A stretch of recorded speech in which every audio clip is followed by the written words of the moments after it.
Good morning, Christ Central, and welcome to our daily devotional. My name is Fiona, and today we are continuing in Romans from chapter 13, verses 1 to 7 today. Everyone must submit himself to the governing authorities, for there is no authority except that which God has established. The authorities that exist have been established by God. Consequently, he who rebels against the authority is rebelling against what God has instituted, and those who do so will bring judgment on themselves. For rulers hold no terror for those who do right, but for those who do wrong. Do you want to be free from fear of the one in authority? Then do what is right, and he will commend you. For he is God's servant to do you good. But if you do wrong, be afraid, for he does not bear the sword for nothing. He is God's servant, an agent of wrath to bring punishment on the wrongdoer. Therefore, it is necessary to submit to the authorities, not only because of possible punishment, but also because of conscience. This is also why you pay taxes, for the authorities are God's servants who give their full time to governing. Give everyone what you owe him. If you owe taxes, pay taxes. If revenue, then revenue. If respect, then respect. If honour, then honour. Everyone. Not some people who feel like it, but everyone must, not, is advised to, may, should, could, or perhaps, but must submit to the governing authorities. For there is no authority except that which God has established. The authorities that exist, whether you voted for them or not, whether you think they're a bunch of half-wit rambling hypocrites or not, have been established by God. Consequently, those who rebel against the authority are rebelling against what God has instituted, and those who do so will bring punishment upon themselves. Wow, that doesn't really seem open to very much interpretation or wiggle room, does it? We as Christians must obey the law of the land. And if we don't, Paul is very direct. We will bring punishment upon ourselves. Now, I thought it might be a bit of fun to have a look at some of the less well-known, possibly ever so slightly ridiculous laws that we have in the UK. So, did you know that it's actually illegal to be found drunk in a pub? A law established in 1839. Did you know that if a whale becomes beached, they have to be offered to the Queen because they technically all belong to the Crown, which I'm sure will go down famously with the corgis?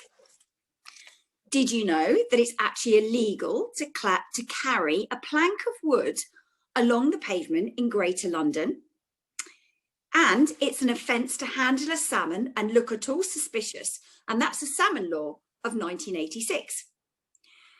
And if you're thinking about it, it's actually illegal to walk cows along the street in daylight, and that's the Metropolitan law. This is a weird one. It's actually illegal to linger after a funeral has taken place. And in 2015, a man was actually charged £160 for staying an extra 20 minutes after his wife's funeral because it prevented the grave diggers from doing their job. Now, this is one that alarms me. In the UK, it's actually breaking the law to pay with your phone at a drive-in whilst your car's still running, because it could be seen as using your phone while operating your car. And finally, and this did make me laugh, you can be fined up to £1,000 for hanging your washing across the street in the UK. So if you plan on saving a bit of electricity by hanging your laundry out in public, please don't, because you will be breaking the Town Police Clauses Act of 1847. But most of the time, we are aware that we are breaking laws. Illegal parking, just for a few minutes? Yep, guilty. Dropping litter? Not usually, but might have done in the past. Speeding in the car? Yeah, I'm afraid I have been on a driving course. Underage drinking? Well, clearly not personally, but have I allowed my kids to do so? Well, yeah, might have done. So I've definitely broken many laws and not felt particularly or especially bad about it until now. But our verses today are very clear. We must obey the laws of the land, not only because those people who God has allowed to be in authority are servants of God, but also because of our own consciences, which clearly tell us what's right and wrong.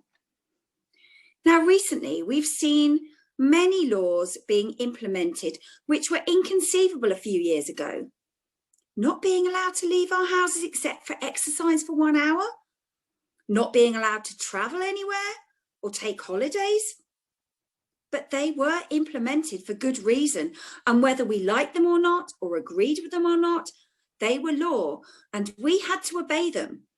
And just because some of those servants of God making the laws chose to break them, doesn't mean it was right for Christians to do so.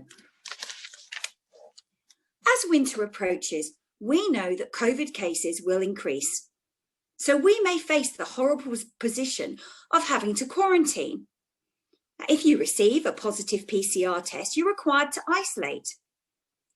According to the government website, this is at present guidance, and guidance is open to interpretation. Thankfully, Paul tells us in Romans today that we can use our conscience to make decisions.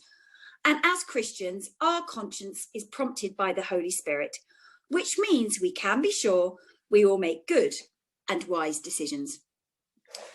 As we go into a time of prayer, let us continue to pray as we did yesterday for those people in authority, our church leaders, for Julian, our devotional group leader, and those men and women in government who are making tough decisions in a country facing rising fuel prices, rising food costs, and unpredictability in terms of all our health and our healthcare services.